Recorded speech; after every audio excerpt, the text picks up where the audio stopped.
திமுக தொகுதி பங்கீட்டு குழுவுடன் எஸ்டிபிஐ கட்சியின் குழு இன்று சந்தித்து தொகுதி பங்கீடு குறித்து பேச்சுவார்த்தை நடத்தியுள்ளது.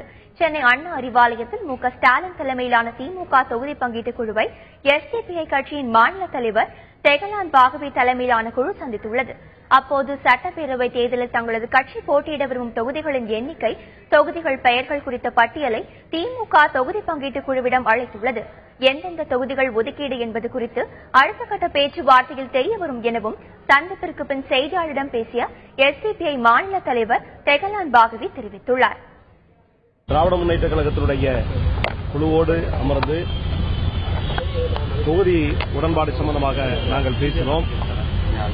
அந்த பேச்சில் இன்னும் முடிவு எட்டப்படவில்லை. எங்கள் சார்பாக நாங்கள் குறிப்பிட்ட தொகுதியை கேட்டிருக்கிறோம். அவர்களும் ஒரு குறிப்பிட்ட தொகுதியை சொல்லியிருக்கிறார்கள்.